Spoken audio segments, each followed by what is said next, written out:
Good morning, ladies and gentlemen. I know I just took Ashley's intro line, but welcome to another episode of Story Time. This episode is going to be so awesome because we sit down with NASCAR Xfinity Series driver Anthony Alfredo. This is so good, y'all. I actually don't follow NASCAR that closely, so I was curious to see how I would pay attention throughout the whole thing. But I promise you, I learned so much. And Lightning McQueen is real, y'all. Like, it's a real thing. Yeah, it was awesome. I follow NASCAR, so I've watched Anthony's career, even though he's still extremely young. So it was so cool to actually get to chat with him, and I think everybody will learn a lot about just racing in general. So it's really awesome. And Ashley and I are in an extra good mood today because, this episode's airing a week from when we're recording it, but Ashley is coming to Reno today, so we're like trying to rush so through. Excited. Yes, trying to rush through this intro so we can. I don't think we'll have any show content when we're together, but maybe we'll see. Maybe we might make something up. Yep. All right. Well, stay tuned because we've got an awesome interview for you.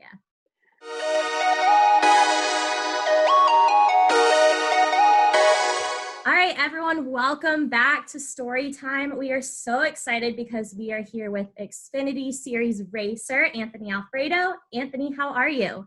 I'm doing well, thanks. I appreciate you guys having me on today. Of course, and I know it's not a normal race week due to COVID. I know travel obviously is pushed back and everything, so it looks like you're at home right now. When are you actually going to head to the track?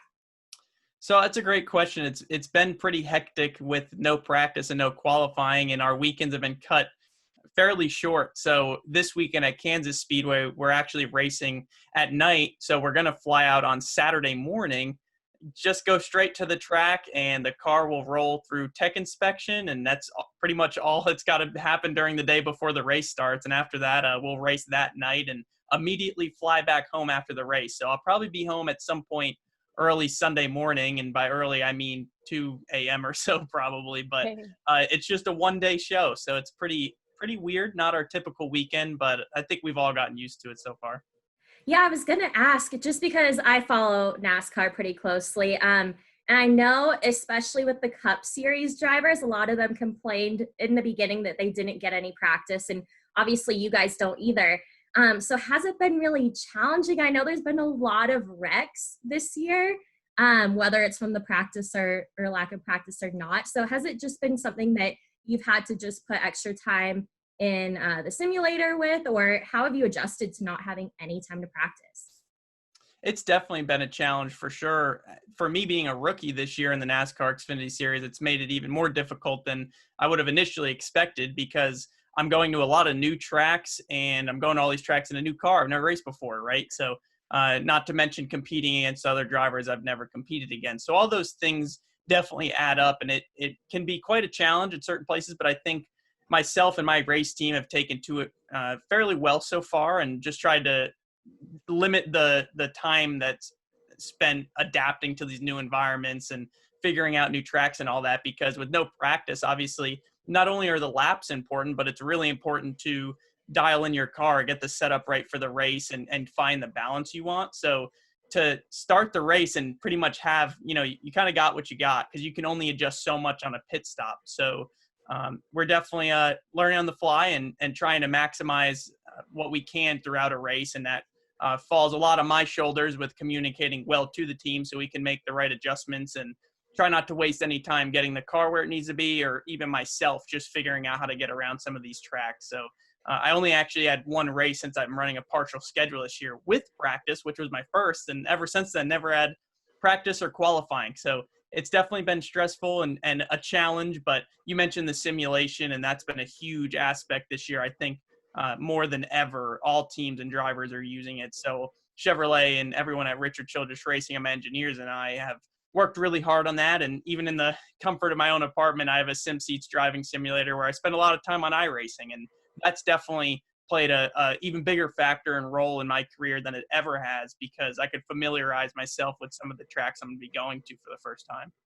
And I was going to ask this later on in the interview, but since you mentioned it with iRacing, I know that was one of the first things to come back, and a lot of NASCAR fans were watching on TV. And who would have ever thought we would sit there and watch iRacing and get so into it? And you have been dominating, and I know you do your streams all the time. And has it something that you've been doing for a while, or has it given you a leg up, or what was that like, just with all the eyes on iRacing and then just you being able to shine?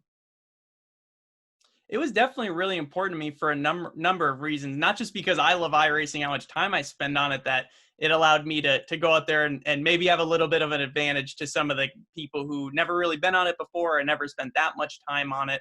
You mentioned I'm streaming regularly, often every day, on my Twitch channel, and most of that content's on iRacing. So I've definitely had quite a bit of iRacing simulation seat time before the Pro Invitational Series started up, which was exciting. But more importantly, it was just exciting for me because iRacing's a big partner of mine. And as I mentioned earlier, they've played a big part of my career. So to see them get the exposure and attention they deserve for providing such an awesome platform where drivers like myself can not only train and prepare for the real world, but it also allows us to interact with fans and people who are on iRacing that may not ever get to drive a real race car. And it's the closest thing they'll get to it because it is very realistic. So it's pretty cool to be able to do that, and to put on a virtual show for the fans during quarantine was definitely special and something not a lot of other sports could offer.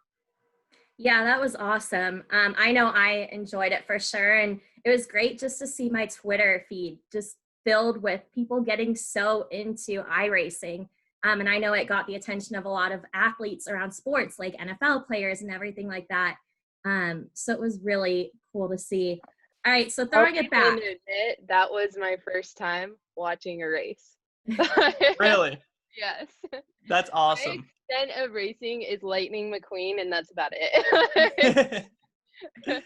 You have to get to a race. I know for me, and I'm sure Anthony, you hear this all the time, a lot of people don't understand racing and NASCAR, especially until they go to a race.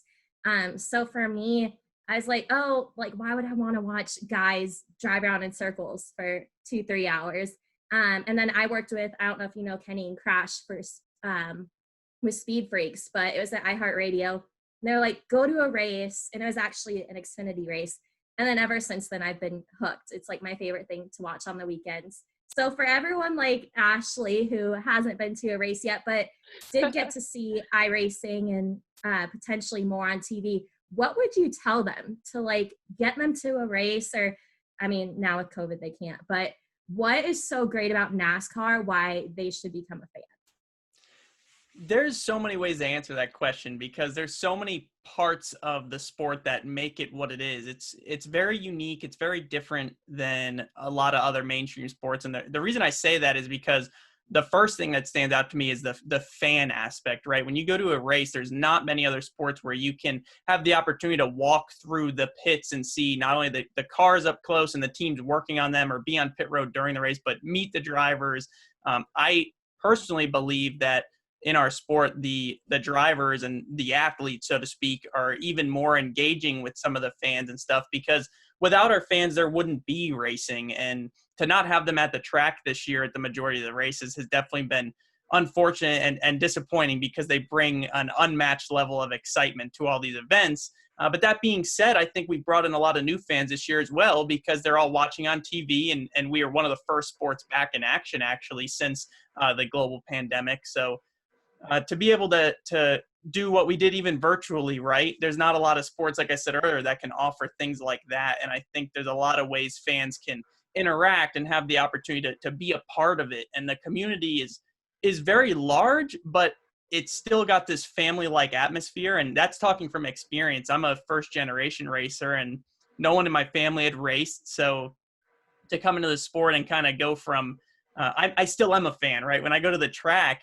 I'm as excited to be at the racetrack because of how cool it is and how amazing it feels to be inside Daytona, and to just race on it is just a whole different blessing in itself. So I understand what it feels like to be a fan and share that with a lot of people. And I love taking people to track for their first time because, as you mentioned, it's when you hear it, it could be deceiving. And when you see it on TV, sometimes it doesn't do it justice, as with anything else. I mean, before I went to even an NFL game for the first time, it was that much more exciting and a whole new level of just a whole new experience to go in person. And that's exactly how racing is. The sound, the smell, the cheering of the fans, and the action that you witness, it just gets you hooked immediately. So I always highly recommend people to take friends or family or anyone they know to a race for the first time because, like I said, it's a new perspective, and I think it provides people a whole new appreciation for what we do.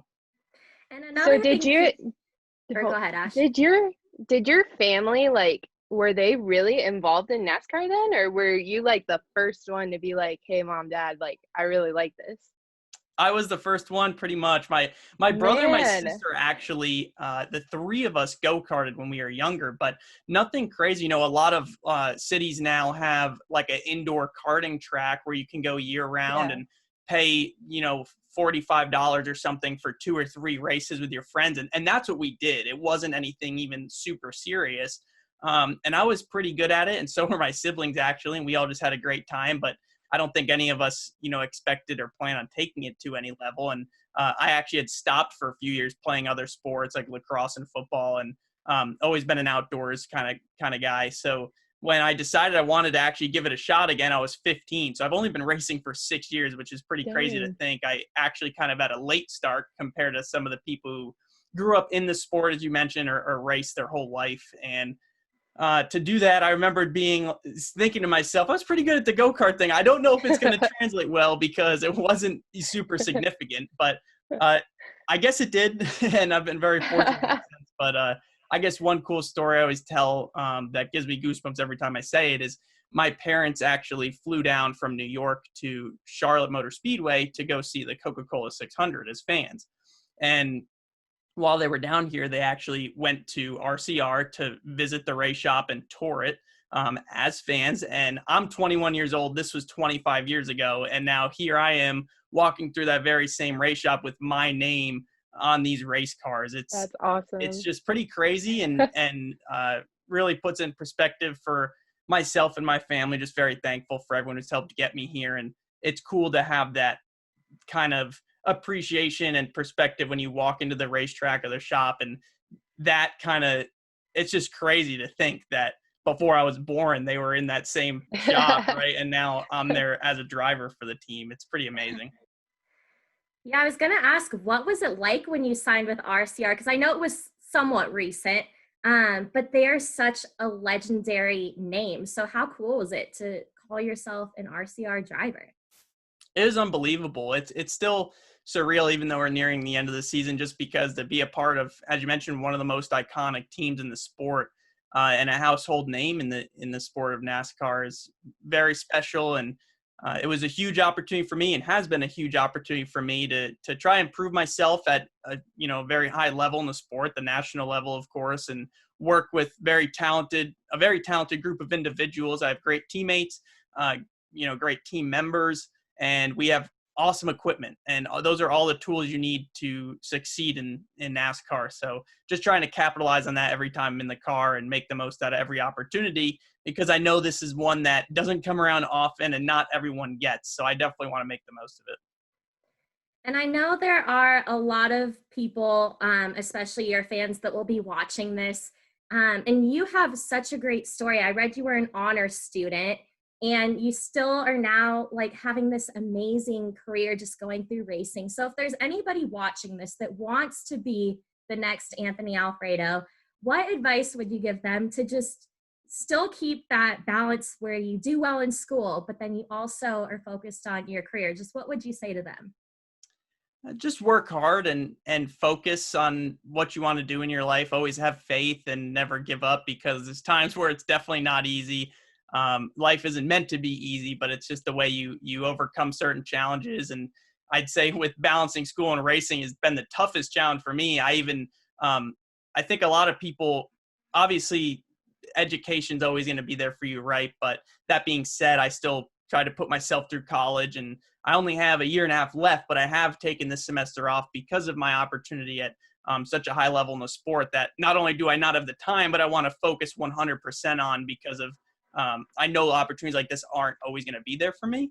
But like I said before, I didn't just kind of graduate high school and give up on it, because now I could always go back, and I'm almost done, and I'd love to finish it and get my degree. But even during racing, I've been able to balance the two, and it hasn't been easy as an engineering student, but being able to prioritize and have good time management skills has been crucial because there's times it's difficult to be able to, like I said, focus on both. And I've gotten to the point where that was nearly impossible. So I had to kind of prioritize which opportunity was what I wanted to focus on at this point in time. But I've always been someone who's kind of been sort of independent and hardworking and just focused on, what's most important, I guess you could say.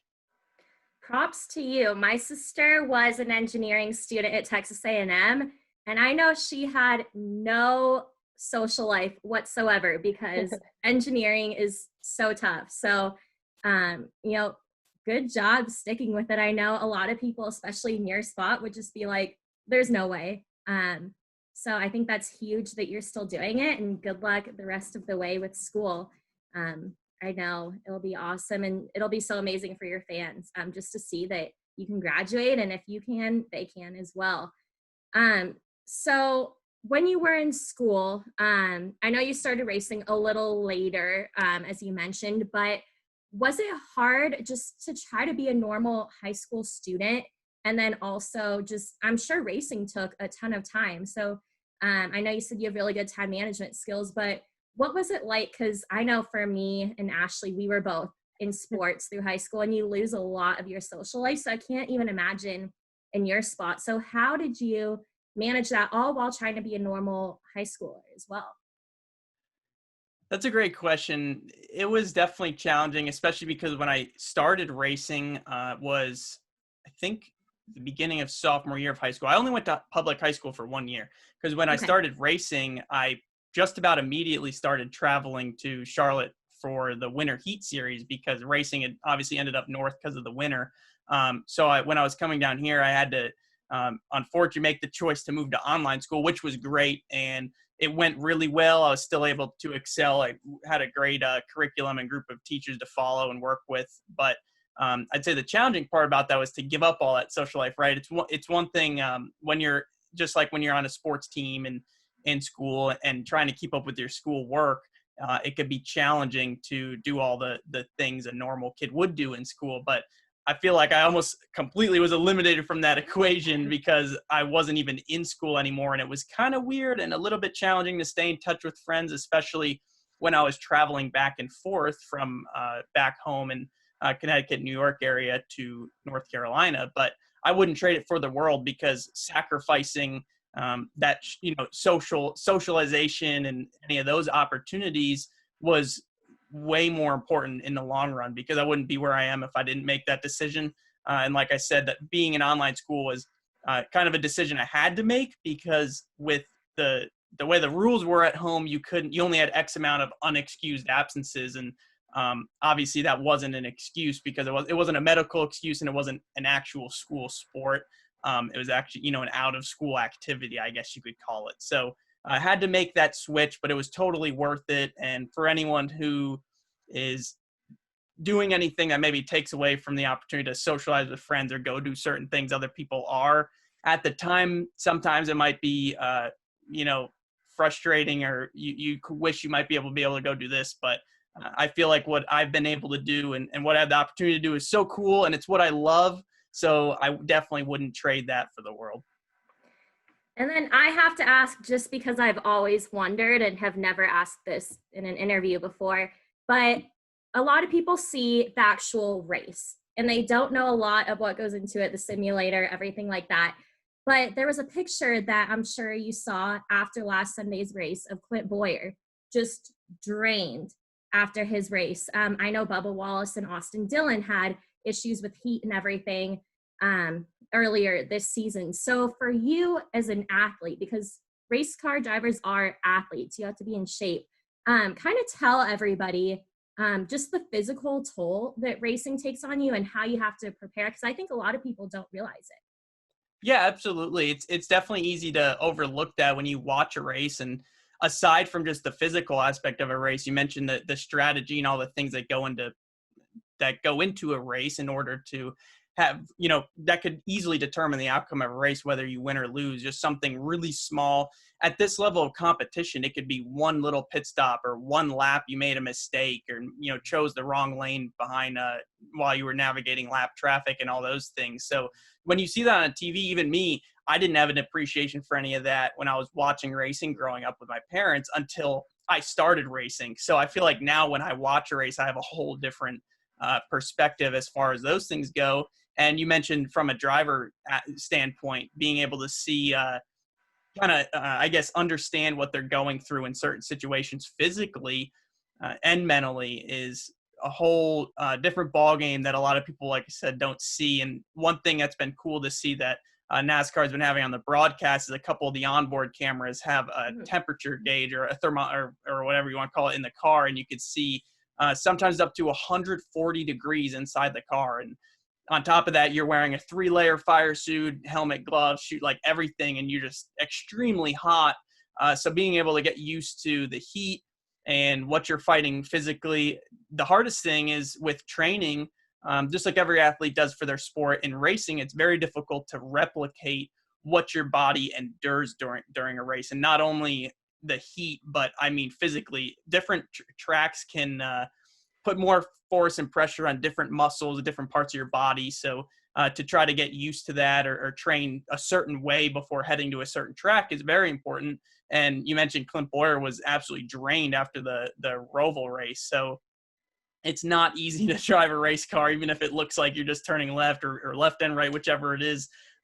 You're pushing the car to the limits every lap. And to do that for 3 hours or more is very challenging and something you got to train really hard for so that you can perform at peak performance physically. But obviously, if you start to deteriorate physically because you're tired, you're going to deteriorate mentally and lose focus. And one slip of focus at 200 miles per hour could result in, something very bad.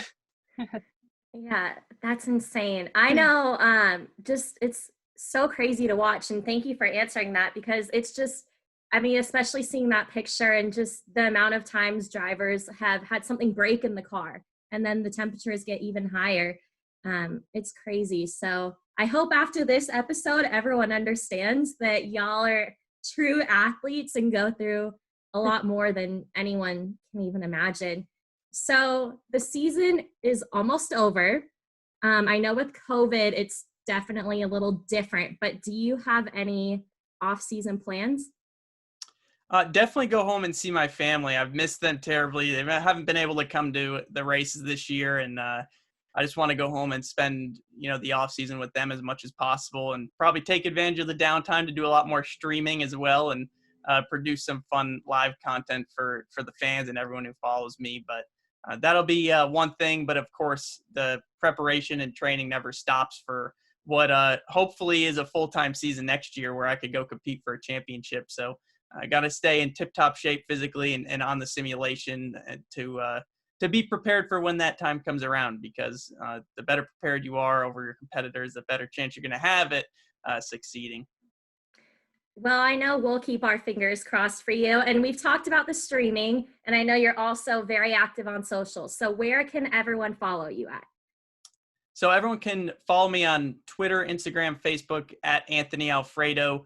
I think they're all verified. So if it's not me. And then Twitch is fast_pasta, because that's my nickname, because my last name is Alfredo. Everyone calls me Fast Pasta. And my YouTube channel is Anthony Alfredo as well. And that's pretty much the majority of my platforms right there, and where I post all my content and regular racing updates. And you can find out my schedule and all merchandise and all that cool stuff on my website, anthonyalfredo.com. Awesome. Well, Anthony, thank you so much for the time. Good luck the rest of the way. We'll be rooting for you. And hopefully we'll get to see you running a full schedule next year. Thank you so much. I appreciate your time. All right, cool. Thanks so much. Bye.